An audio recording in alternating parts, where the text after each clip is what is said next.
Well, I have to be clear about it.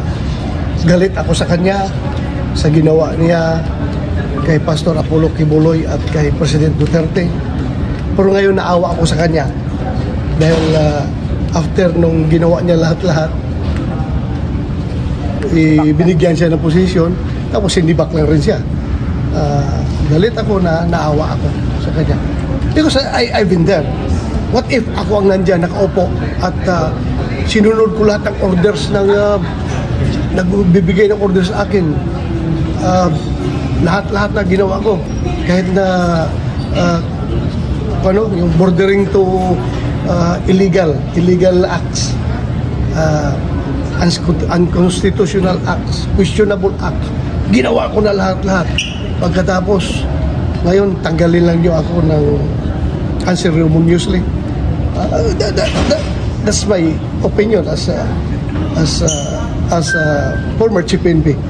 Ganun na yung feeling ko. But then, it doesn't erase na talaga masama ang loob ko niya sa kanya, sa ginawa niya panahon pa ni Pastor Kibuloy at panahon ni President Duterte yung ginawa niya. Masama ang loob ko sa kanya. But right now, naawa ako sa kinalalagyan niya. Until now, masama loob niya, sir? Until now, sir, masama? Yes! Hanggat nagdadaig kung bakit daw nangyari yun. Kaya sinita ko siya. Sabi ko, hoy, ba't ganun? Nako, may balik yan. Magdahan-dahan ka. Hindi ko naman alam, magiging bilang anghel ako. At nagpapaumanhin ako. Wala akong alam. Ang alam ko lang, ang balita ko, doon sa mga appointment ng mga RD at iba pa, talagang hindi sila nakipagkonsulta kay Secretary John Vic. Hindi naman tama yun. Siyempre, may boss tayong lahat. Boss niya si John Vic. At ikalawa, masyadong maingay at maugong na nagmamalaki yung ibang classmate niya na tatakbong presidente o vice-presidente sa 2028. At nakita na nakapaskel yung kanilang mukha at sabi pa nga nung iba, hindi lang pala politiko ang EPAL. Kaya parang inaabangan na rin siguro inaabangan na rin ng ibang tao dahil na may nadidinig na pang-aabuso. So ma'am, namumuliti ka na rin siya? Nag-start na? Parang yun yung sense ng ibang kapulisan. May naririnig lang ako. Yun ang dahilan, you think, ma'am? Hindi ko alam kung ano yung dahilan. Ang alam ko lang na nagkaroon ng order tungkol sa mga appointment na naiiba yung kay SILG. Hindi naman maaring ganon. Dapat naman talagang magkasundo sila. Nakakahiya naging publiko pa yung alitan nila. Hindi tama yun. You find it disturbing yung parang sabi niyo ma'am pamumuliti ka po yung General Torre? Ewan ko kung anong marathon yung tinatakbuhan nila. Marami sila masyado. The first time when he was appointed as Chief PNP, sinabi ko na we have the most arrogant chief of police in the police force. Siguro, I really do not know the reason behind his relief, but I think the president knows best, and I trust that this decision was made with the best interest of the Filipino people in mind. Sir, yung pagkaka-relieve lang kay General Torre, effective immediately, sir? Do you think there's an effect? Kinagulat din marahil tulad ng madami, kabilang ako doon, yung pagkaka-relieve niya. Hindi ko alam kung anong dahilan. Subalit may kapangyarihan ng Pangulo na gawin yun. Dahil serving at the pleasure of the President at sino mang PNP chief. What about transition, SP?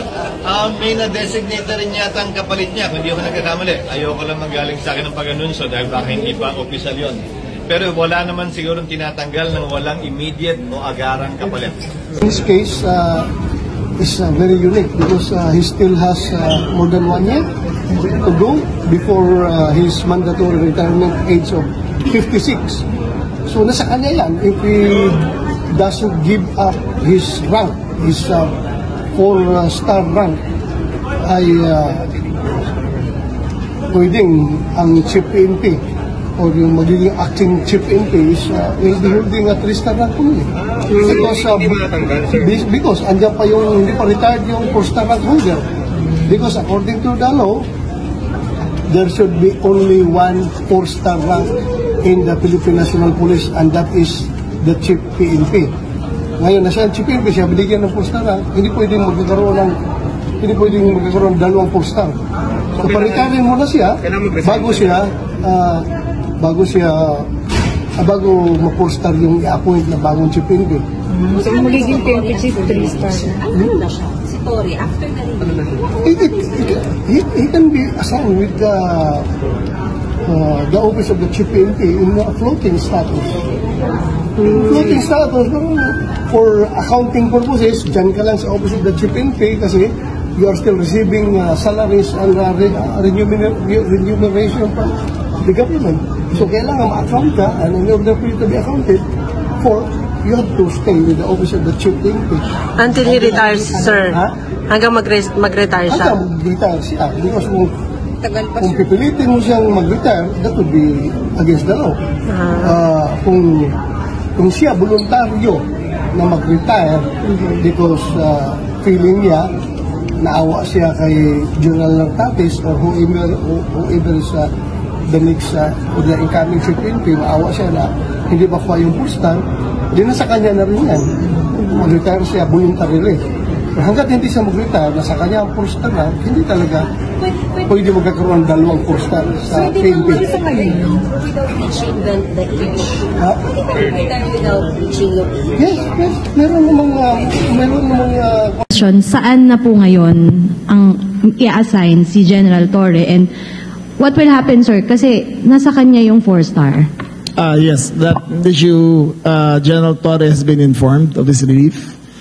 He has the option of retiring or staying, but the question of the 4-star will be with the NAPOLCOM to take up, but that is a collateral issue only to that who will be running the PNP, which will be formally, as of today, General Nartates.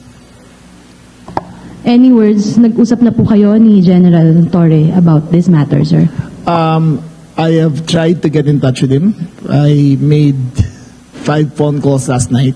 I think he was in a dinner, but he was duly informed, properly informed of the decision of the President.